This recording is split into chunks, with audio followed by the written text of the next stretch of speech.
name is Jeanette, and I want to thank you for joining me on the channel Jane Reads. So today I'm going to share the upcoming releases that are coming out January, February, and March of 2025 that I've added to my list that I am anticipating and hope to read fairly soon. We'll see. Within the release? Probably not, but yeah. Okay, so what's on my list?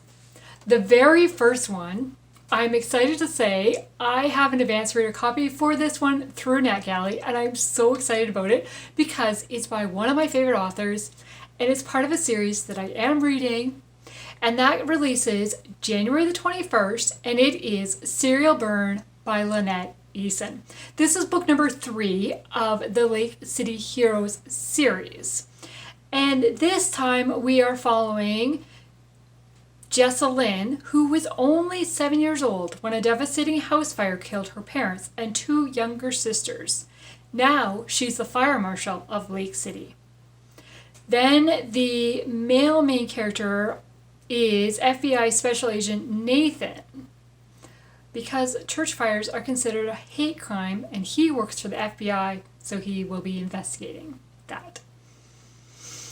I don't need to know anything else about this book. I don't even want to read the whole description because it's just part of this series. It's from a favorite author, and I love this cover. As soon as I saw this cover, it was like, oh, that's cool. Then I saw a sneak peek. Well, it's not really a sneak peek. It's on Amazon and it's on Goodreads. But for book number 4 that comes out in August. When I saw it, I was like, oh.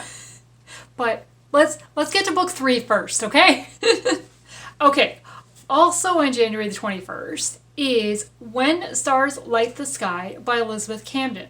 Now this is book 2 of her Women of Midtown series. I have not read book 1. This is a historical romance. I've read a few books by Elizabeth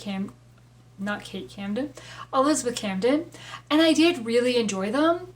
But when I was reading the description on this one, not knowing it was a book 2, I was like, ooh, that sounds like up my alley. And then I realized it was a book 2, and I'm like, well, now I gotta find book 1 first. And it says, Ingrid's carefree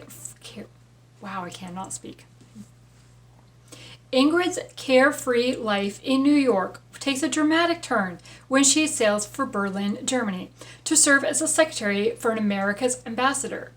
Amid the glamour of life at the embassy, she continually finds herself at odds with the straight-laced and imposing Benedict Kincaid, the diplomatic chief of staff who harbors deep misgivings towards German-born Inga. As Europe hustles towards World War I, Benedict's determined to keep America out of the conflict adds to the already tense atmosphere. Despite their relentless sparring, Inga and Benedict succeed in keeping the embassy afloat through one crisis after another. But when they run out of diplomatic options, a marriage of convenience between them may be Inga's only hope of escape from the impending war. You add that word or that term, marriage of convenience, into your description, and I'd be like, ooh, I want to read this book. Yes, so, okay, now we move into February. On February 4th, Midnight on the Scottish Shore by Sarah Sundin is releasing. This is a historical romance. It is a standalone. I'm gonna guess it's set in Scotland. Just a random guess there. Okay, what does the description say? You want me to try to say this name? I'm not going to. The only way Celia van der Nee can survive the German occupation of the Netherlands is to do the unthinkable, become a spy for the Nazis in Britain. She soothes her conscience with a plan to abandon her mission and instead aid the Allies. Her scheme is thwarted when naval officer Lieutenant Lachlan Mackenzie finds her along the Scottish shore and turns her in to be executed. What a mean guy. But perhaps she is more useful alive than dead. British intelligence sends her to Scotland to radio misleading messages to Germany. Messages about the naval base at Scapa Flow to be crafted by Lachlan.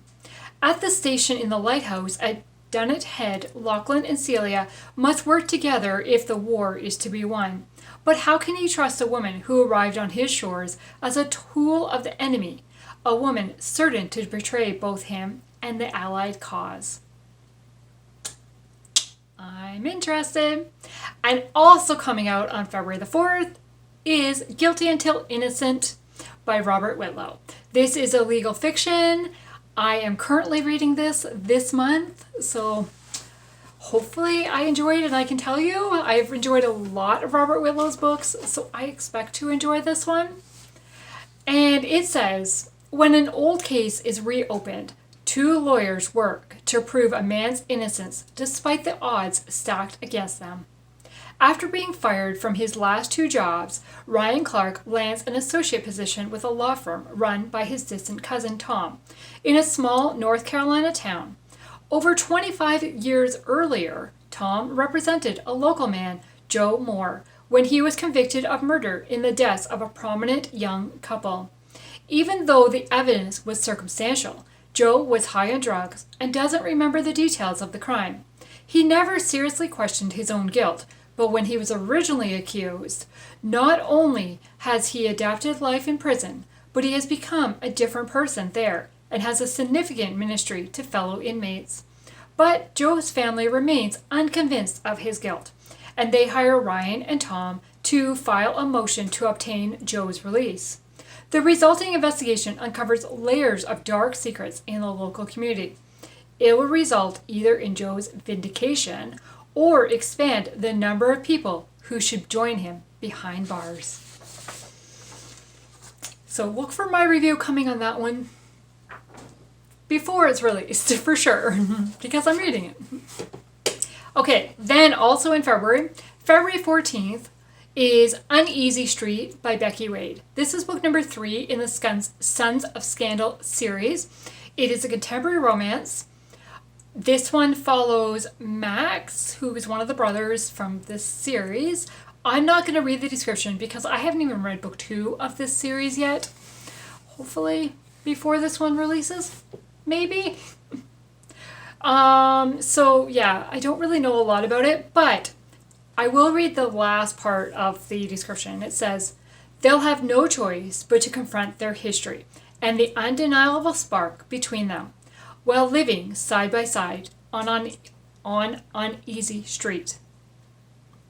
Okay, then February the 18th is an Overdue match by Sarah Monzon. I have to say, this cover didn't really draw me in, but I've enjoyed a lot of Sarah's works in the past. And then, I mean, it's set in a library, right? I'm pretty sure it's set in a library. We'll find out as I read it.